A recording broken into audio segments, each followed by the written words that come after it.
안녕하세요. 오늘은 29번째 날입니다. 저번 시간에 우리가 네트워킹 쪽에서 소켓에 대한 거를 같이 살펴봤습니다. 이번 시간에는 웹 쪽의 내용에 대해서 같이 보게 될 텐데요. 웹이라고 하는 거는 뭐 흔히 생각하기를 웹 브라우저에서 웹 서버에 접속해서 웹 페이지 정보를 가져온다 정도 일단 먼저 생각을 할 수 있겠습니다. 그래서 실제로 실무에서도 어떤 데이터를 서버에 저장을 해놓거나 아니면 서버를 이용해서 서버를 두고 그걸 이용해서 단말기간에 서로 데이터를 주고받거나 뭐 서버를 통한 그런 방식이 있다라고 하면 HTTP 방식을 웹 방식을 굉장히 많이 사용을 합니다. 그래서 저번 시간에 했던 소켓이라고 하는 거는 여러분들이 어떤 네트워킹이 가장 기본적인 걸 이해하는데 굉장히 필수적인 그런 내용이라고 한다면 이번에 웹이라고 하는 거는 굉장히 다양한 실무에서 사용되는 기초라고 할 수가 있을 것 같습니다. 그래서 이번 시간에 하는 웹을 이용한 연결 방법, 그러니까 데이터를 요청하고 응답을 받는 그 방법에 대해서 잘 한번 보시면 좋을 것 같습니다.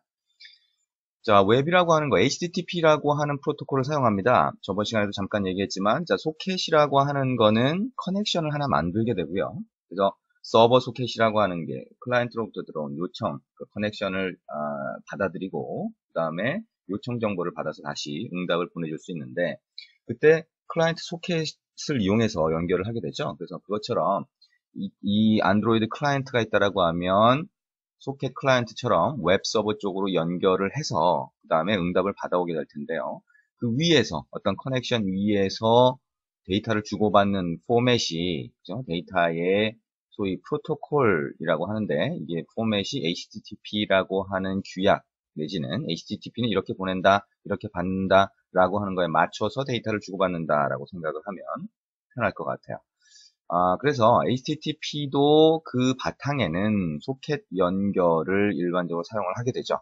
근데 한 가지 차이점은 그 소켓 연결이 일반적인 HTTP 프로토콜, 웹 프로토콜에서는 한번 연결하고 페이지 정보를 받은 다음에 다시 끊어버린다는 거죠. 그래서 사실 스마트폰이라든가 이런 데서는 연결을 하나 만드는데 상당히 리소스를 많이 쓰기 때문에 시간이 좀 걸리는 문제가 예전에도 좀 있었습니다. 어쨌든 요즘에는 훨씬 좋아져서 HTTP를 이용해서 데이터를 주고받는 이런 방식이 실무에서도 상당히 많이 사용이 될 수가 있는 상태입니다.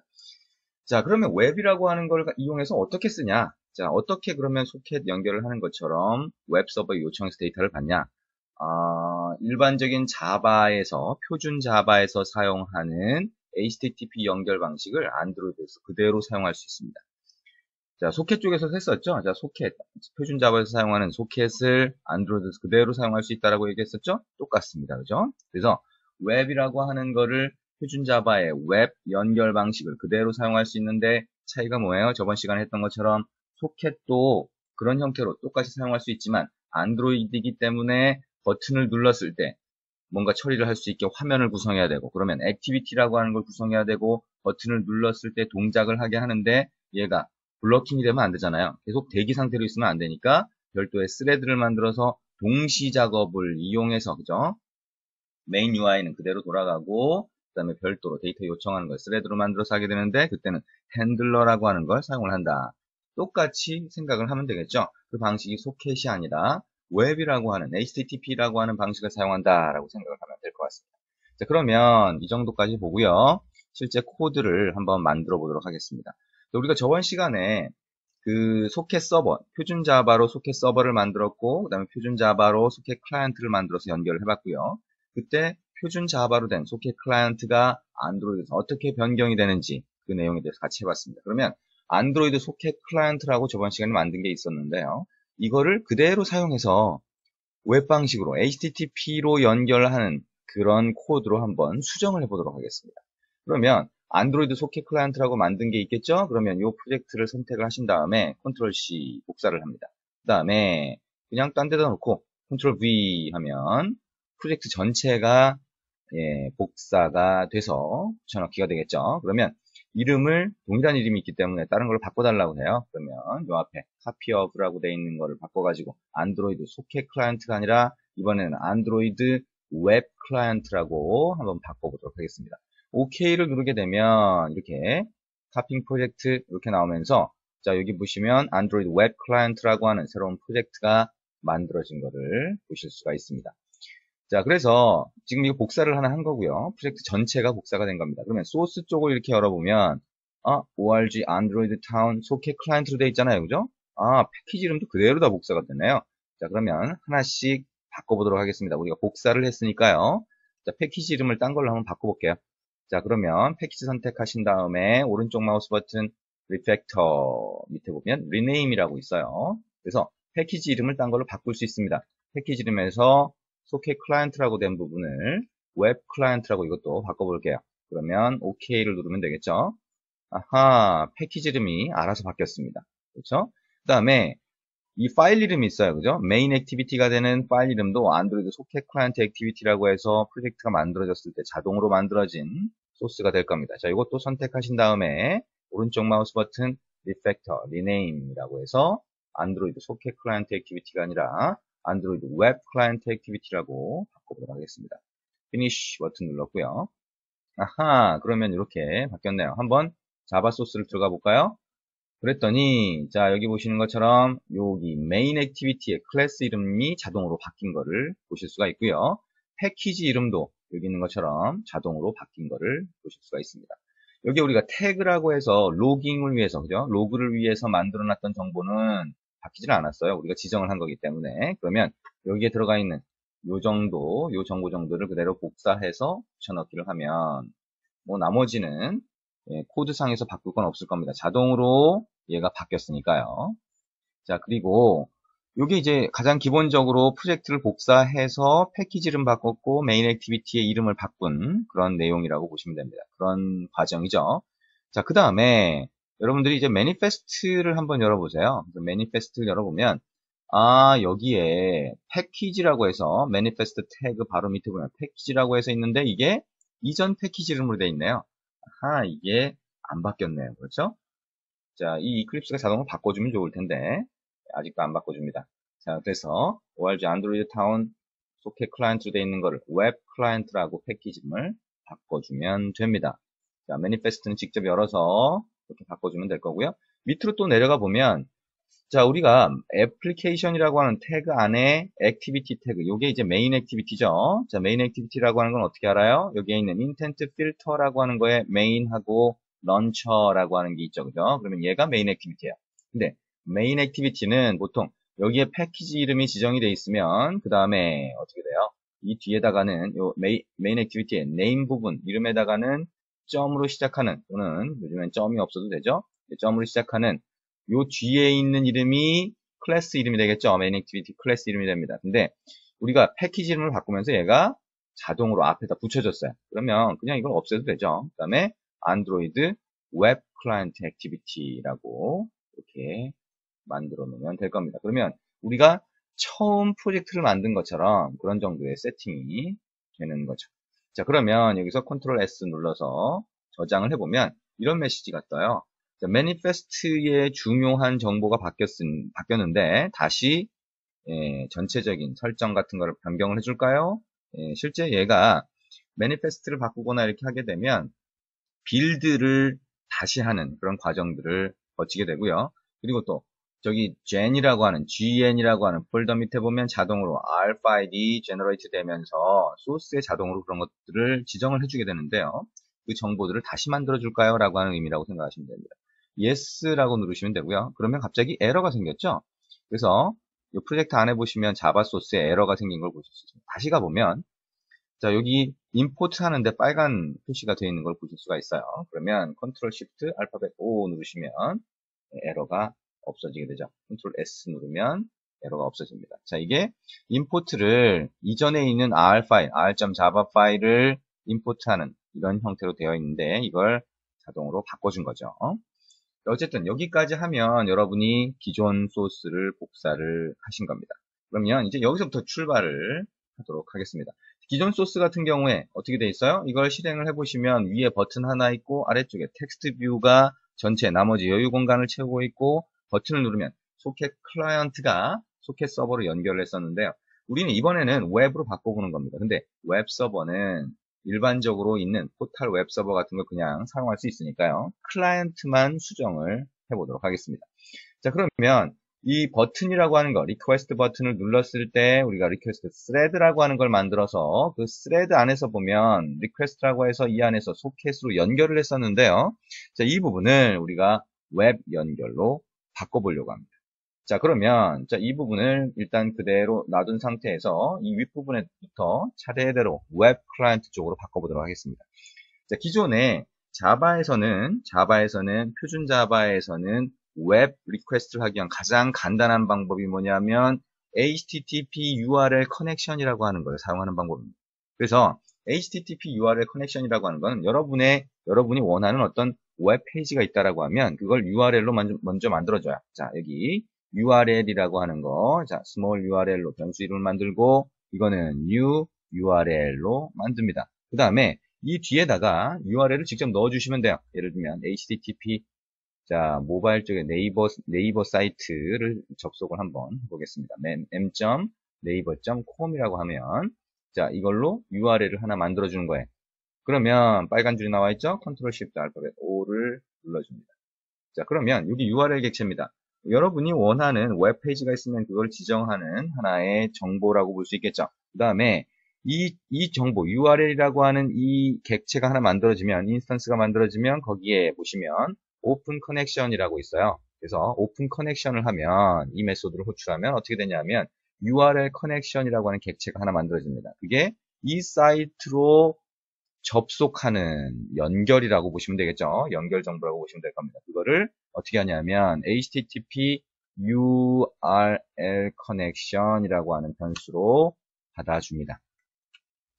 자, 그 다음에 이거는 일반적으로 HTTP URL 커넥션이 아니라 범용으로 사용하는 URL 커넥션이 리턴이 되기 때문에 이렇게 캐스팅을 하나 해주시면 됩니다.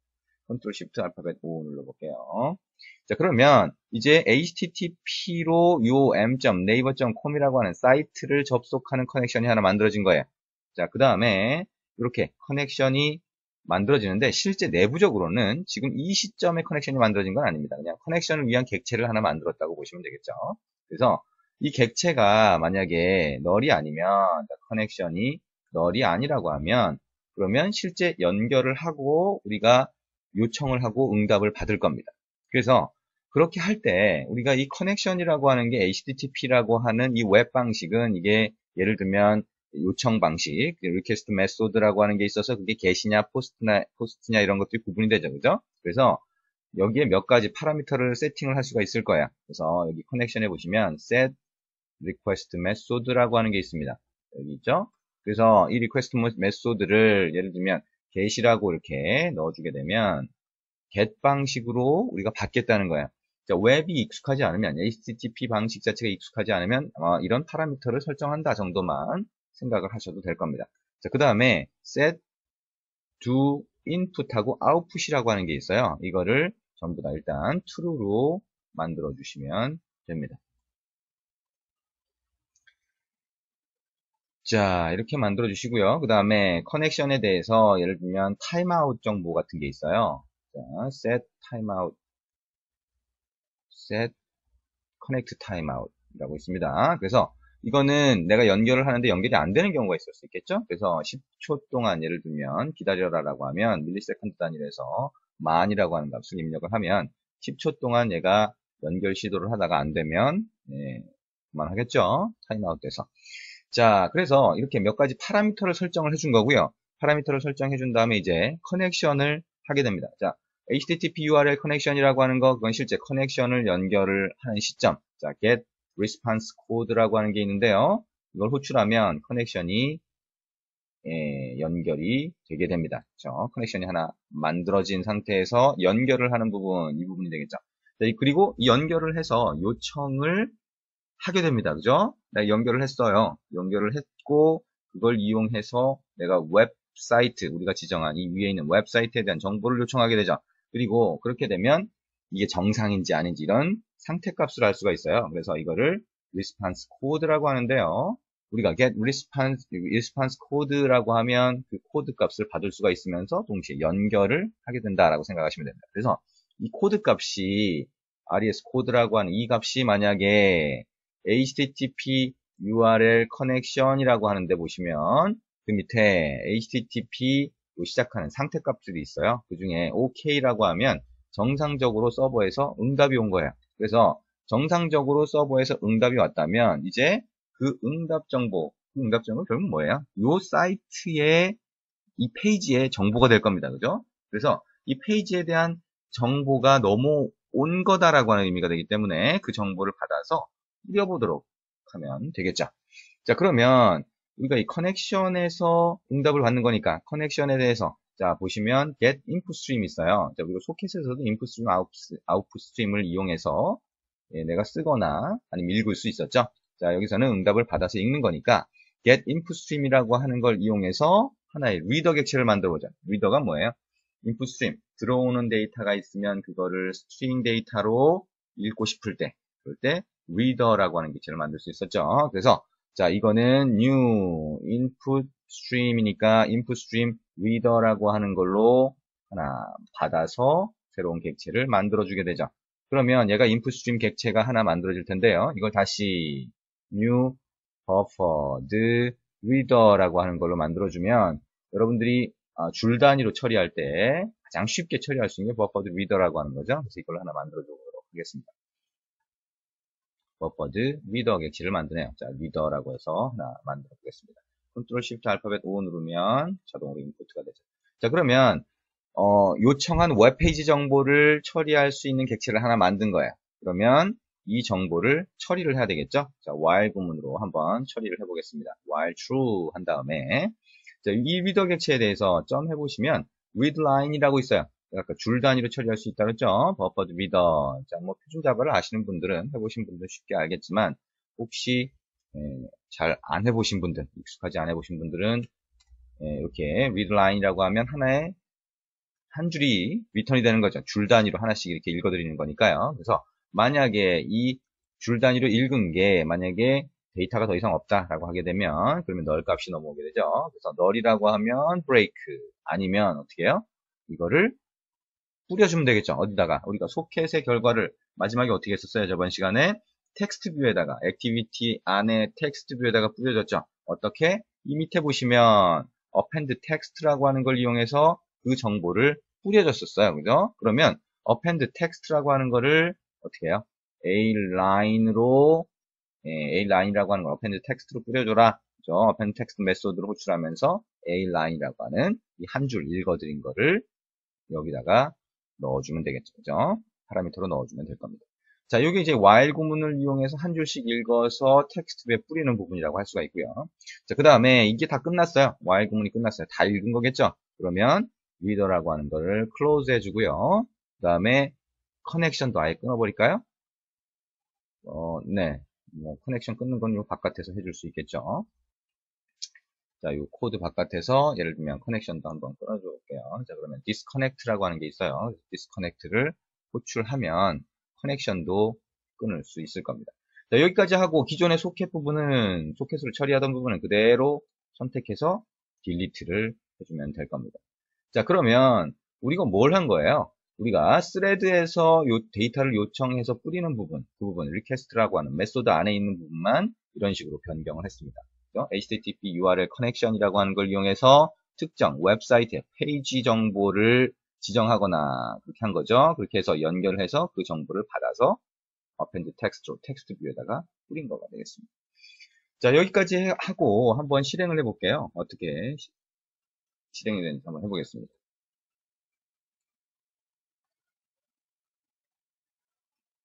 자, 에뮬레이터로 실행을 해보면 저번 시간에 했던 것처럼 요청 버튼 하나 있고 아래에 텍스트 뷰 영역이 하얗게 표시되어 있죠.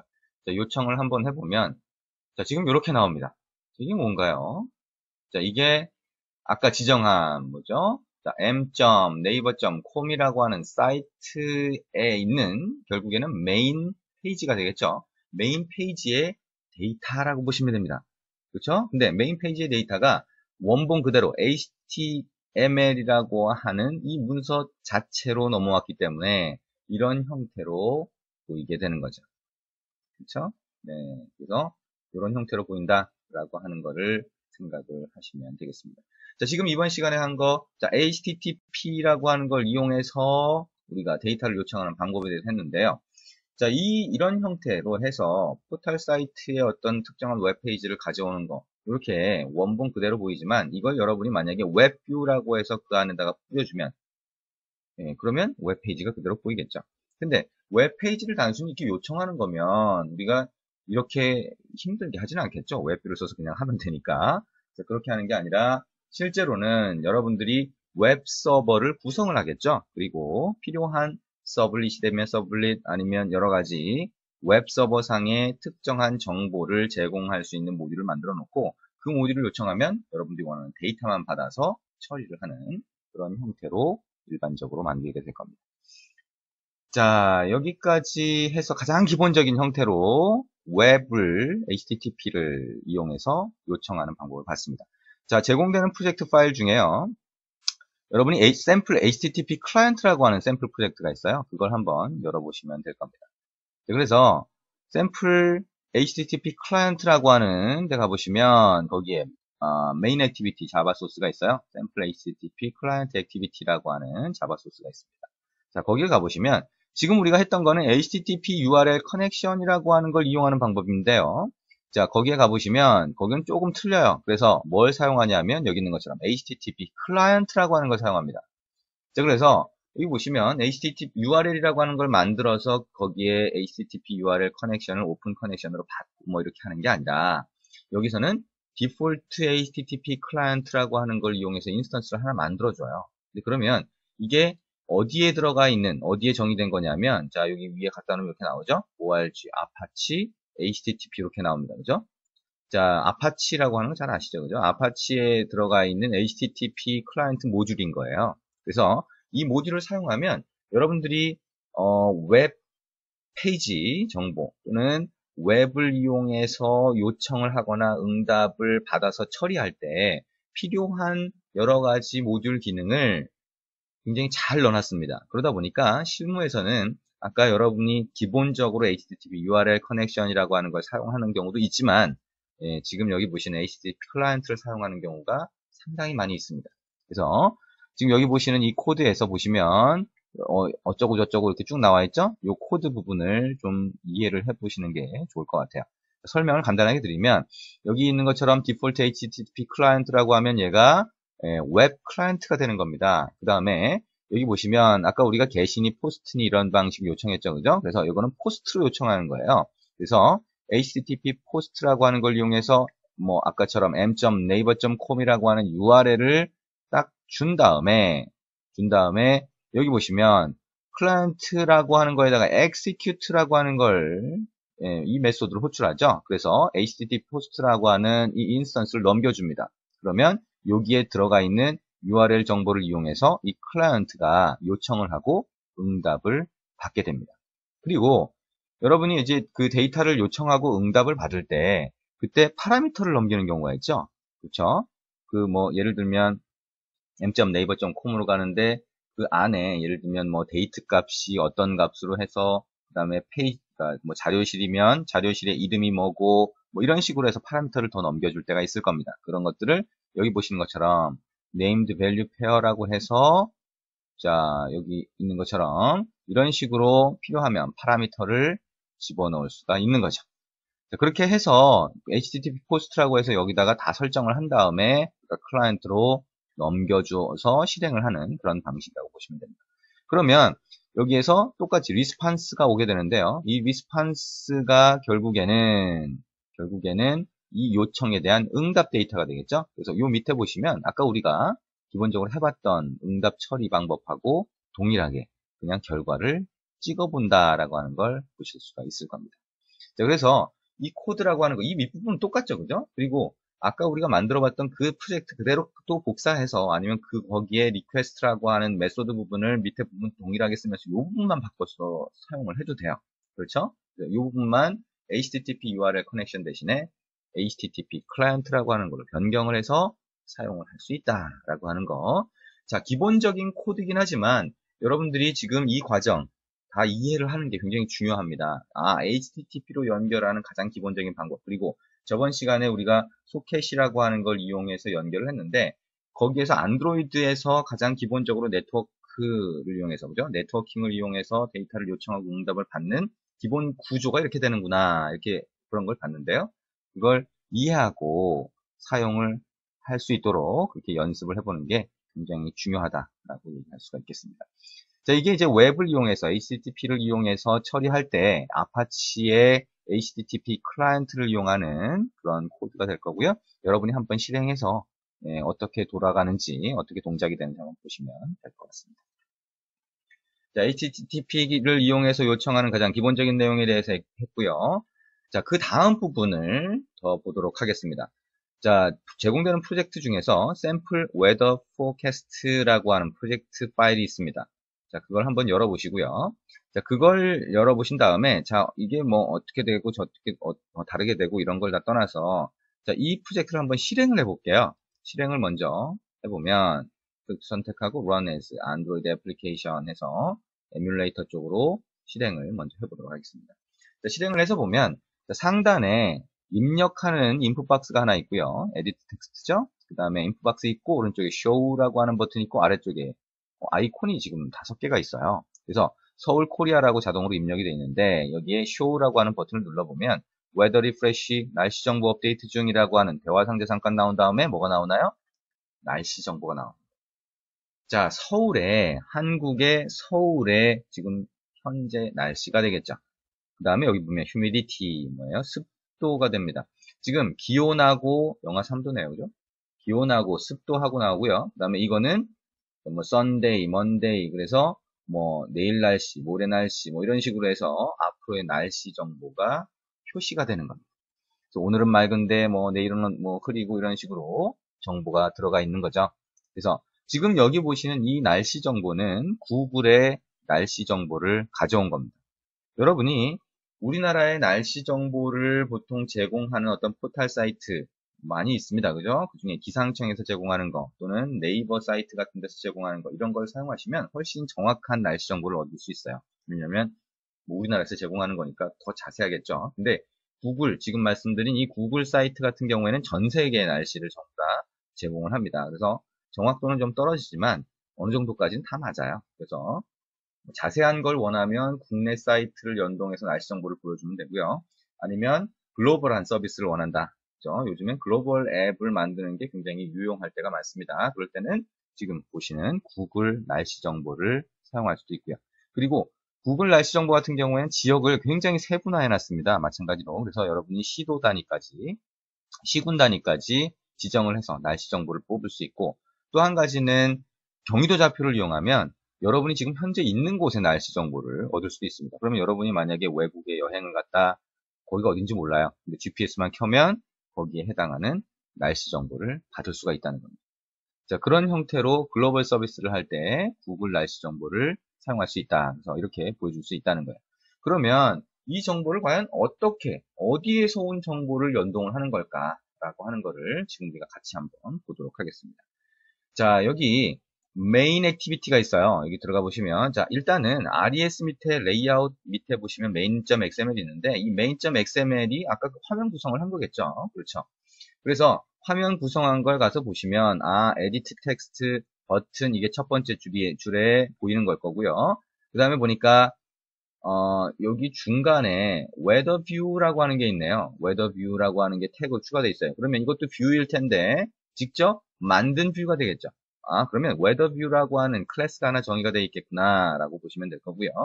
그 밑에 보니까 테이블 형태로 해서 또 weather view가 있어요. weather view, weather view, weather view 이렇게 되어 있네요. 그죠? 그러면 이 weather view라고 하는 게 아까 우리가 아이콘 하나로 봤던 그건가 봐요. 그죠? 그래서 위쪽에 아이콘 하나 있던 게 이거고 아래쪽에 아이콘 4개가 있던 게 각각의 weather view가 되나 봐요. 아하, 대충 그렇게 되는구나 라고 생각을 하시면 될 거고요. 자, 메인 액티비티가 되는 게 여기 있는 sample weather forecast activity.java예요. 자, 이거를 한번 열어서 보도록 하죠. 자, 여기서 열어서 보니까 가장 처음에 보이는 게 뭐냐면 google.com이라고 하는 사이트 주소가 보이고요. 사이트 주소가 보이고 그 밑에 보시면 페이지 주소가 보여요. 그래서 google.com의 IG API weather라고 보이는데 equal이라고 해서 여기 있는 게 파라미터죠. 그죠? 물음표 다음에 나오는 게 파라미터인데 weather라고 하는 것 뒤에 equal 해놓고 아무것도 없어요. 그러면 이게 뭐냐면 아까 우리가 edit text input box에서 서울 코리아라고 하면 그게 여기에 더 붙여진 다음에 요청을 하는 그런 정보라고 볼 수 있습니다. 그러면 이걸 그대로 복사하신 다음에요. 뒤에 서울, 코리아라고 입력하셔서 여러분이 웹 브라우저를 열어서 여기 있는 것처럼 이렇게 입력을 해가지고 한번 연결을 해보세요. 웹 브라우저로요. 단순히 뭐 일반 웹 브라우저입니다. 그러면 여기 보시는 이런 형태로 나오는 걸 보실 수가 있어요.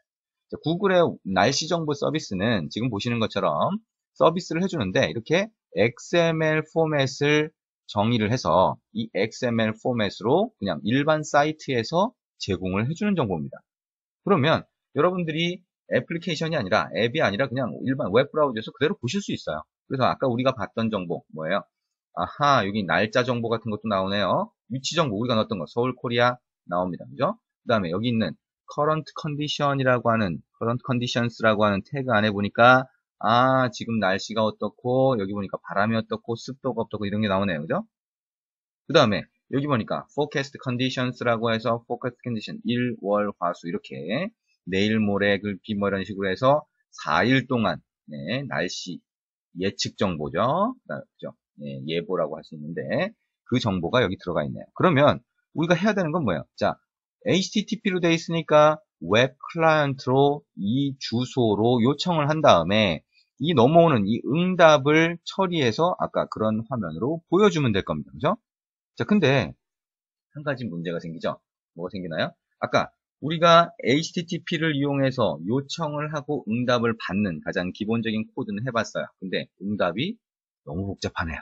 그렇죠? 우리가 이걸 그대로 뿌려주는 게 아니라 이 중에서 XML로 되어 있는 태그를 처리해서 그 중에 오늘 날씨에 대한 거에 습도는 얼마 요거만 뽑아내가지고 화면에 보여줘야 되는데 XML로 되어 있으니까 XML을 당장 어떻게 처리하지? 저 태그를 어떻게 찾아내지? 이런 문제가 생깁니다. 그래서 기존 표준 자바에서도 마찬가지고 여러분이 XML 파서라고 하는 거를 사용을 하실 수가 있는데요.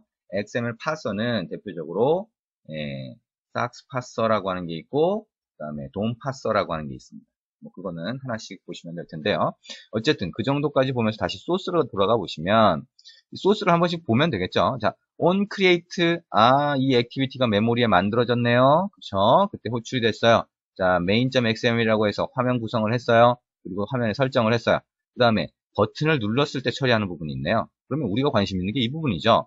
그 다음에 여기 가서 보니까 어떻게 됐어요? edit 텍스트로 입력한 거를 가지고 파라미터로 넘겨주면서 show weather라고 하는 메소드를 호출했네요. 그러면 show weather라는 메소드를 가보면 되겠죠. 그랬더니 어떻게 됐어요? progress dialog라고 해서 다이얼로그 박스를 하나 띄워줬어요. 그렇죠? progress dialog. 어떤 다이얼로그예요?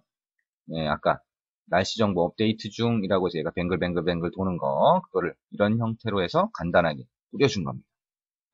프로그레스 다이얼로그 이렇게 간단하게 뿌려줄 수 있구나. 네, 우리가 앞부분에서 UI 할 때 프로그레스 다이얼로그라고 하는 거 이렇게 간단하게 뿌려주는 거 자세하게 설명을 안 하고 넘어갔을 겁니다. 자, 이렇게 간단하게 뿌려줄 수 있다. 이렇게 하나씩 하다 보면 나오죠. 어쨌든 자, 그 다음에 스레드라고 하는 거를 하나 만들었어요. 우리가 소켓하고 웹의 기본을 할 때 스레드라고 하는 걸 만들어서 돌렸죠. 대기를 계속하고 멈춰 있으면 안 되니까. 그래서 스타트를 했으니까 리프레시 스레드 안에 run 메소드에서 요청을 하고 응답을 받겠네요. 자, 갔습니다. 그죠? 가봤더니 당장 파서라고 하는 게 나옵니다. 그죠? 아까 어떤 응답이 왔을 때 아까 본 것처럼 복잡한 XML로 구성이 되어 있을 때 그 XML 정보를 처리를 해서 내가 원하는 정보만 뽑아내야 되는데 파서라고 하는 게 삭스 파서가 있고 돔 파서가 있다. 근데 여기서는 뭐예요? 삭스 파서를 이용했습니다.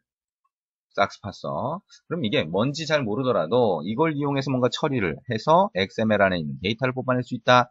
그러면 삭스 파서 팩토리라고 하는 걸 이용해서 팩토리라는 인스턴스를 하나 만든 다음에 new 삭스 파서 하면 삭스 파서라고 하는 게 하나 나오네요. 그 다음에 여기 보니까 XML 파서에 get XML reader라고 하는 거를 뽑아낼 수 있고 이 XML reader라고 하는 걸 이용해서 뭔가 처리를 하나 보다라고 생각을 할 수 있어요. 근데 밑에 보니까 weather handler라고 하는 걸 또 만들고 거기에 reader에다가 set content handler를 만들었네요. 자, 뭔지 잘 모르더라도 삭스 파서라고 하는 걸 사용한대 이 정도 생각하고요. 두 번째 weather handler라고 하는 거를 이 삭스 파서에서 어쩌고저쩌고 하던 거에다가 결국에는 set을 이용해서 설정을 했어요. 그러면 우리가 아까 XML로 받아보는 그 결과 값을 여기서 처리하나 보다. 그리고 이거는 여러분들이 직접 정의하는 건가 보다 정도까지 한번 추측을 해볼 수 있을 거예요. 자, 그 다음에 보니까 뭘로 돼 있어요? get input stream using socket이라고 돼 있네요. 자, 여러분이 웹으로 하든 아니면 소켓으로 하든 어떻게 됐든 요청을 하고 응답받는 거 저 다 해봤죠, 지금. 그러니까 어떤 방식으로 하든 요청을 하고 이제 응답을 받은 거예요. 이거는 여러분들이 원하는 형태로 다 바꿔서 쓰세요. 네, 상관이 없습니다. 근데 그 결과를 어쨌든 인풋 스트림으로 받았다라고 하면 인풋 스트림 객체를 이용해서 여기 보시면 인풋 소스라고 되어 있고 그거를 아까 리더 위에 삭스 파스의 리더를 만들었는데 거기에 파스라고 하는 이 메소드를 호출하면 파싱이 돼요. 그 다음에 여기 보니까 핸들러에 포스트라고 하는 게 있네요. 뭐예요? 핸들러죠. 스레드를 썼으니까 결과를 보여주려면 포스트를 할 수가 있겠죠. 그러면 update whether runnable이라고 하는 이 runnable 객체의 run으로 가보면 그 안에서 UI를 업데이트 할 거다라고 하는 걸 또 짐작을 할 수가 있을 겁니다. 자, 그러면 중요한 건 두 부분이에요. 그죠? 결과물을 파싱하는 부분, 그 다음에 화면에 보여주는 부분일 겁니다. 자, 좀 복잡해 보이죠? 그죠? 아, 이게 결과물 파싱하는 게 좀 복잡한 과정이구나 라고 하는 거를 생각을 좀 하실 수 있을 겁니다.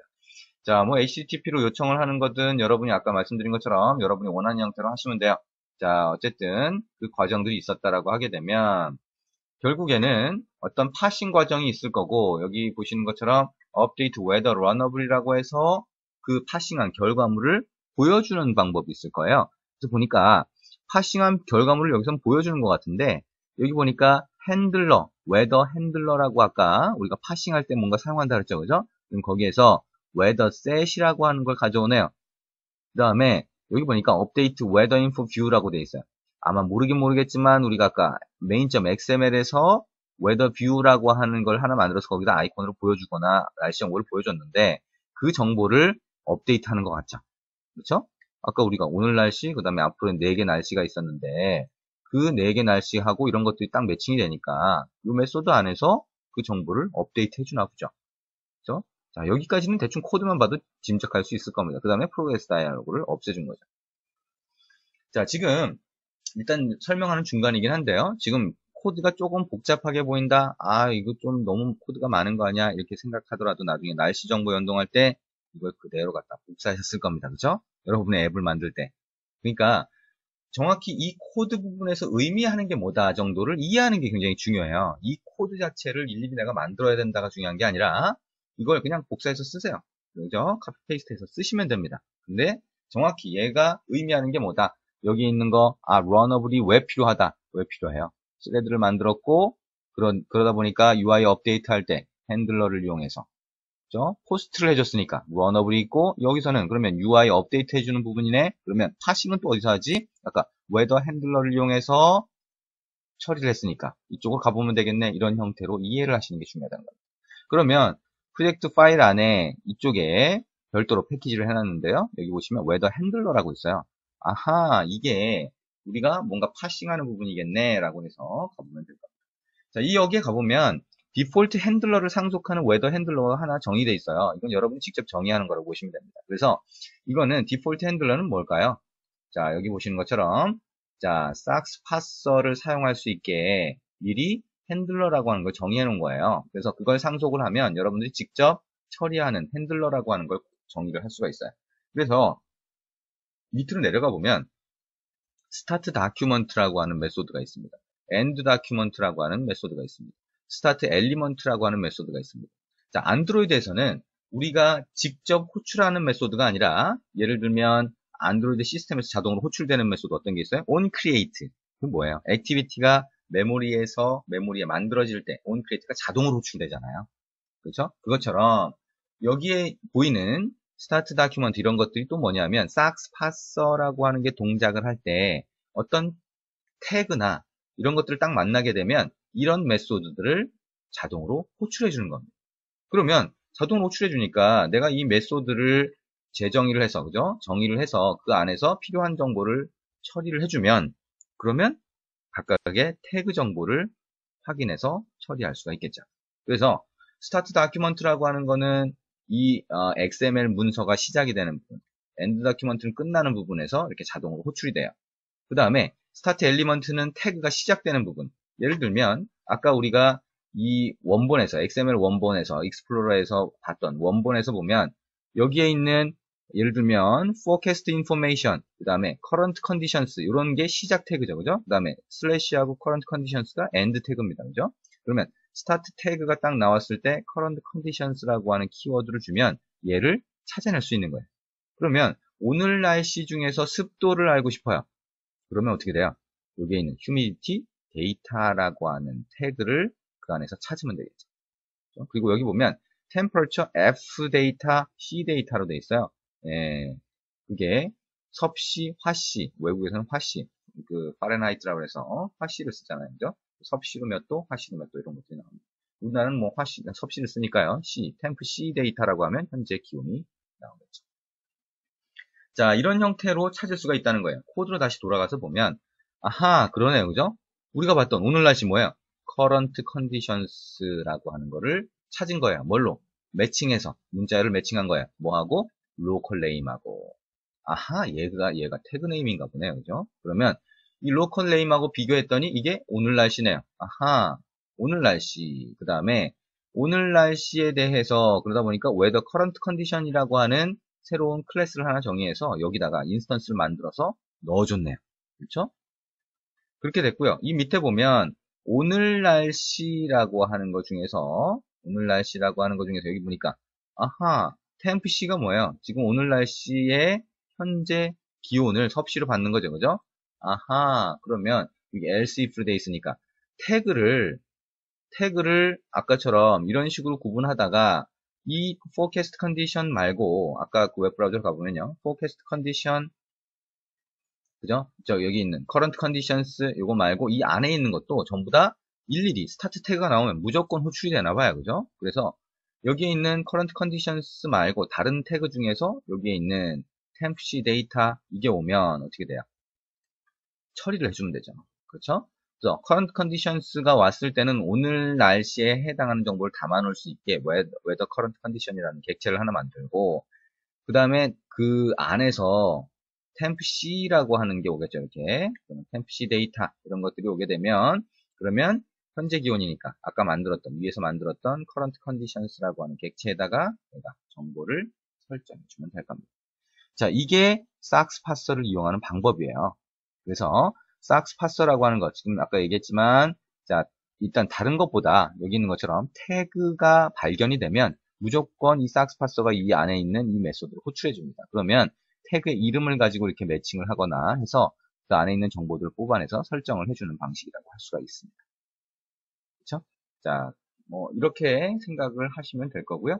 그러면 이 정보들을 우리가 요 프로젝트 파일에 가보시면 weather current condition 이런 식으로 클래스를 정의해 놨어요. 그래서 이 안에 가보시면 별거 없습니다. 그냥 우리가 아까 XML에서 볼 수 있었던 그런 정보들을 담을 수 있는 하나의 객체를 정의해 놨다라고 보시면 되죠. 그렇죠? 데이터를 담을 수 있는 거죠. 그래서 아까 기온이라든가 이런 정보를 여기다 설정해 놓고 데이터로 관리하고 있다가 보여줘라라고 하는 겁니다. 그래서 결국에는 우리가 아까 메인 액티비티로 다시 돌아가 보면 이 런어블 안에 런이 UI를 업데이트하기 위한 거라고 그랬잖아요. 그죠? 그래서 보면 W 핸들러 뭐예요? 웨더 핸들러. 조금 전에 봤던 파싱하는, 그죠? 파서입니다. 그죠? 거기서 보면 결과물로 들어가 있는 웨더 셋이라고 하는 결과물로 파싱이 된 결과물이죠. 그죠? 이 안에 여러 가지 정보가 있는 거예요. 그걸 이용해서 오늘 날씨 get weather current condition 하면 아까 봤던 weather current condition이라고 정의가 된 그 데이터를 하나 받는 거예요. 거기에 파싱한 결과물들이 들어가 있겠죠. 그걸 이용해서 우리가 이렇게 업데이트를 하는 겁니다. 그래서 업데이트 웨더 인포 뷰라고 하는 거 여기 정의가 되어 있잖아요. 그래서 그 정보는 우리가 XML에 정의를 해서 저기 화면에다가 아이콘을 하나 보여줬던 그 웨더 뷰라고 정의가 되어 있는데요. 이 코드를 한번 보세요. 어쨌든 그 정보에다가 우리가 파싱한 정보를 설정을 해주는 그런 코드를 볼 수가 있습니다. 결국에는 이런 과정을 거쳐서 우리가 에뮬레이터에서 봤던 것처럼 이걸 누르면 SAX 파서라고 하는 게 파싱을 해요. 그죠? 그 다음에 핸들러라고 하는 걸 이용해서, 이가 스레드로 만들어졌으니까, 핸들러라고 하는 걸 이용해서 요 각각이 웨더 뷰라고 돼 있는데, 웨더 뷰라고 하는 걸 업데이트 해주는 거죠. 그리고 데이터는, 그러니까 웨더 컨디션이라든가, 웨더 커런트 컨디션이라든가 이런 거에다가 집어넣은 상태에서 파서가 이거를 여기다가 업데이트 해준다 생각을 하시면 됩니다. 자, 결국에는 이렇게 복잡한 과정을 거치는 것처럼 보이지만 여기 필요한 코드들이 미리 정의가 돼 있어요. 여러분이 만약에 뭐 다이어리 같은 걸 만든다. 근데 다이어리에 내가 다이어리 입력을 할 때 자동으로 날씨 정보를 가져와서 오늘 날씨를 집어넣어준다라고 하는 거. 아주 전형적인 다이어리, 확장된 다이어리예죠. 스마트폰에서 사용하는.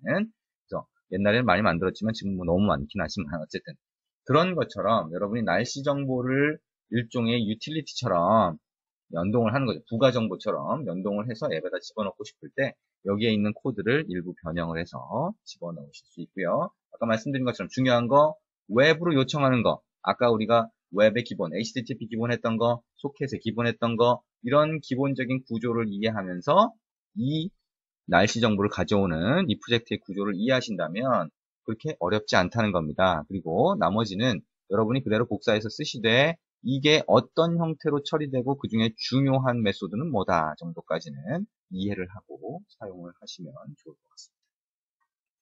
자, 오늘 HTTP라고 하는 거 웹을 이용해서 처리하는 방법에 대해서 같이 봤고요. 그리고 그 중에 날씨 정보를 웹으로 제공이 되는 구글의 날씨 정보를 가져와서 처리하는 방법까지 같이 봤습니다. 그리고 HTTP라고 해서 데이터를 요청하고 응답을 받는 거는 어렵지 않게 할 수가 있다는 걸 아마 이해를 하셨을 거고요.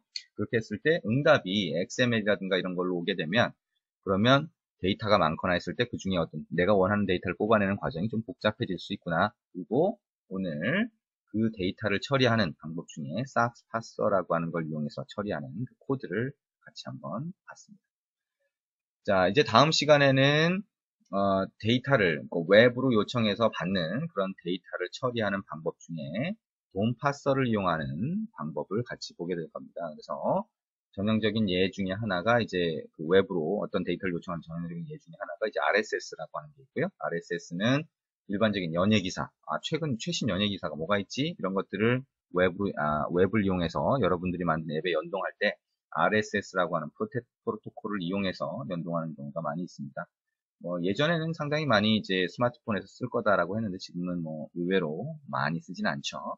어쨌든 RSS라고 하는 걸 처리할 때 똑같이 웹으로 응답을 받아서 처리를 하게 되는데 그때 싹스 파서가 아닌 돔 파서라고 하는 거를 이용하는 방법에 대해서 같이 보게 될 겁니다. 자, 오늘 한 내용들 여러분들이 여러 번 반복을 하셔서 충분히 네트워킹을 이용해서 그리고 웹을 이용해서 응답을 받는 그런 부분, 요청하고 응답을 받는 부분 익숙해질 수 있도록 해보시면 좋을 것 같습니다.